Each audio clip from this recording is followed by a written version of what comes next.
Okay, I'm going to make a video on the house rather than trying to write everything up in an email on how to get in, since I need pictures anyway. To get in the house, you use the keypad over here. Enter the code, which I'm not going to put on the video. Press enter when the code's in. I'll text you the code for it. Press enter once, opens it. Once it's open, press enter again and it'll close it. You don't need to enter the code to close it, but you always need to enter the code to open it. This is how you can get in the garage when you don't have a key. We'll put a key inside, probably in the drawer of the buffet, and I'll show you that in a minute. Refrigerator has sodas, wine, beer, extra stuff, milk, juice, sometimes juice, if you need anything. Once you're in, you can close the garage door here. Every time the garage door opens, we get a message on our phones that it's open for security reasons. If you need to wash your car, that's for paper towels for cleaning windows. And there's stuff down here to wash car, soap and stuff like that. Nothing else you really need to know. There's a motion sensor on the garage door light, so when you come into the garage from inside, the light will come on automatically. If you want to use the hot tub, a couple things to show you. I've got the hot tub open right now because I'm working on it. You open the hot tub, it's got a power top on it. You open the hot tub with this key here. I'll show you where I'll put the key in a minute. Turn it this way to close, and it closes automatically. Stops when it's all the way up, closed. So you just hold the key until it stops.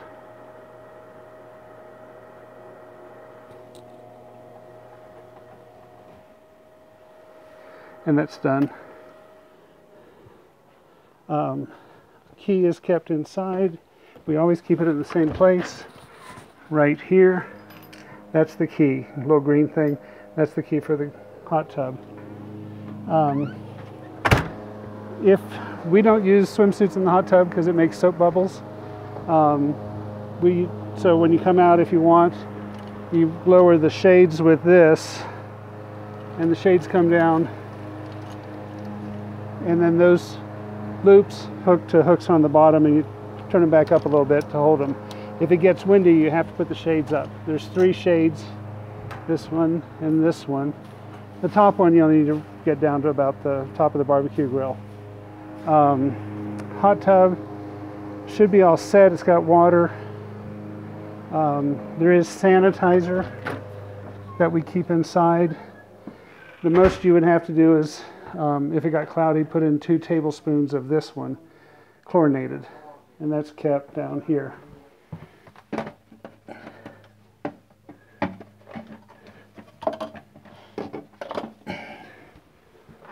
So that's the chlorinated down there on the left.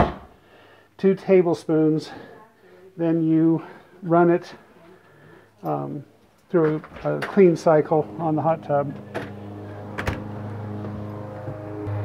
Showing you here, I'm going to open it up, show you how to run the clean cycle. Turn this to open the hot tub,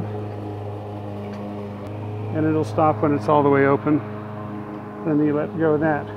On here, if you add chlorine, you go to this front panel. This thing's removable. It's waterproof too, so you don't have to worry. Recharges on here. But you go here, there's a series of buttons. The one that's the little drop with a circle is a clean cycle, and you press start. And then these jets will start up. You put your 2 tablespoons of chlorine granules in, leave the top open to let it run, and when it's done running, then you can close the top and you'll be done with chlorinating it. Generally, you can kind of smell the water. If the water starts to get a little bit foggy, it's usually crystal clear. If it gets a little bit foggy, it probably needs chlorine. If you're in the hot tub and you hear a strange noise, it's this thing. That's the furnace exhaust. It's not real loud. You can always turn the heat down on the thermostat if you don't want it to run while you're in the hot tub. Air conditioning probably won't run while you're in there, but you won't be able to hear the air conditioning run if it is running. It's pretty quiet. Circuit breakers are behind the large box. The green thing is just the surge protector for the house. The black thing is the timer for the lights outside. There's a light here, and there's lights under here that come on at 5 p.m. and a light on the steps. And they go off at 11 p.m. automatically, so you don't have to worry about those. We keep the keys to the car here. The two cars that are out there, the keys will be here. So the Subaru and the Chrysler, if for any reason.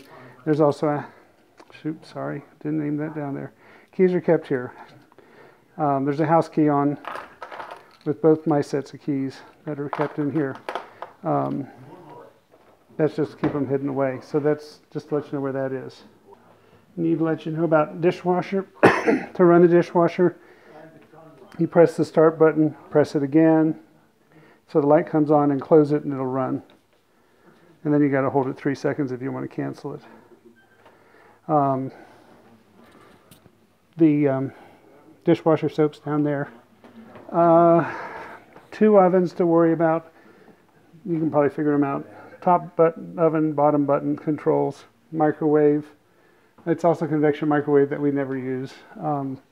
Ice is down here. And then everything, help yourself to anything in the refrigerator. There'll be stuff, but we're not back for 2 weeks, so if you eat it, great, because it'll probably be spoiled and we'll throw it away when we get home. Washing machine and dryer are downstairs. You recognize the painting from your grandparents' house. Pretty straightforward on the washer and dryer. Soap's up above, soap and bleach. The washer, it's a front loader, so you can pretty much fill it as full as you want, you know, like to 3/4 or more full. Soap goes in here. Soap goes on this side, bleach on this side. I recommend not using bleach. You really don't need it. Our water's really soft. It tends to clean stuff really well. Anyway, soap doesn't take, this soap up here is high efficiency soap, so it doesn't take a lot. There's a little plastic cup here. It's got markings on it. I usually use 2 or 3 at most. And you can throw the cup in with the wash when you're done. Turn the dial to what you want to do, hit control on, and then press that to start it. And it runs. Dryer's the same way. Check your lint filter. Make sure it's clean. Turn it to what you want. And this doesn't usually work very well. Karen usually puts it to time dry. Hit control on, that'll run it 45 minutes. Sorry, control on, 45 minutes. Hit start, hit that to cancel.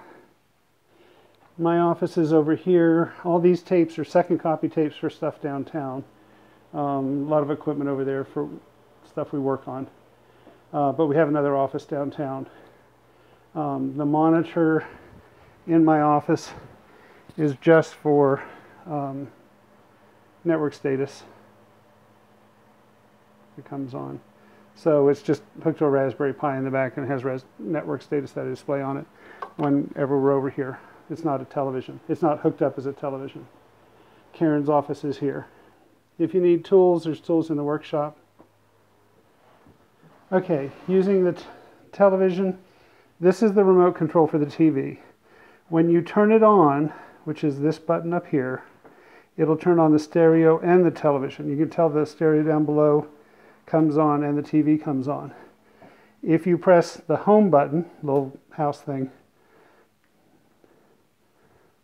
now it's in Netflix right now. I press this to get out of Netflix. Come on, there we go. Home button to get out of Netflix. You go over to the side using this circle as like a joystick. Go to this one here, which says source, go up, and you get television. That's, if you press this button here, you get the TV guide. All of our television is over the air, so you press that, you go up to whatever you want to watch, and you press the center button, enter, to watch it. If you want to watch anything else, hit the home button, comes up to here. Netflix and Amazon are the only 2 things we have on. If you go to Netflix, hit Netflix. You can use either one of ours because it's nothing special. then you can go using these arrow keys. You can, if I get that in there, you can search around.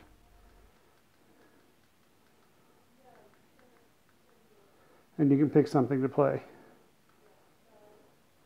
And that's how you play those. It is on a surround sound system, so keep that in mind. The other buttons, you can play around with them. Those are the three I use. This one, and those in the middle. Oh, this is volume. Up, and you click it up, click it down. If you push it, it mutes, and push it again, it unmutes. So that's the TV to save you some time in figuring it out. And that's everything I think would be difficult for you to figure out when you get here. Oh, thermostat. Smoke detectors do talk to you. If a smoke detector goes off, it'll say there's smoke in the family room or something like that. If it's because you're cooking something, hit the button in the center to turn on, to silence it. This is the for the house. If it's on away, meaning we're away, depending on when you're going to arrive, if we enter away, it goes into savings mode. Then I can cancel away, and it goes back into normal mode. So winter mode's on right now. It's programmable. It's a fancy one. So right now the heat just came on. It can also tell you the forecast outside. It uses that information to figure out how to run things. If you want to change it to what heat is, I just said it, and that's the program that's running right now. It heats to 68 at 5 a.m. to 71 at 9 a.m., 70 at 5 p.m. and back down to 64 at 10 p.m. because Karen likes it cool at night. You're welcome to change your temperatures to whatever is comfortable. In the, let's see, bathroom, which one do you remember? Nothing to tell you about there. There's toothbrush and toothpaste if you need it, soap and everything. Bedroom you'll be in is here. There's a clock over there, which is never right because whenever the power fails, we forget to set it. Dual electric blankets. To turn the electric blanket on, you touch it here. To turn it on, click it again to turn it off. It runs for 10 hours if you don't turn it off. There's another control on the other side. Anyway, that's about it. That's all I can think of. If you have any questions, call our cell phones. Just a reminder, mine's 303-803-3506, which I'm pretty sure you have on your phone. Karen's is 303-517-3994.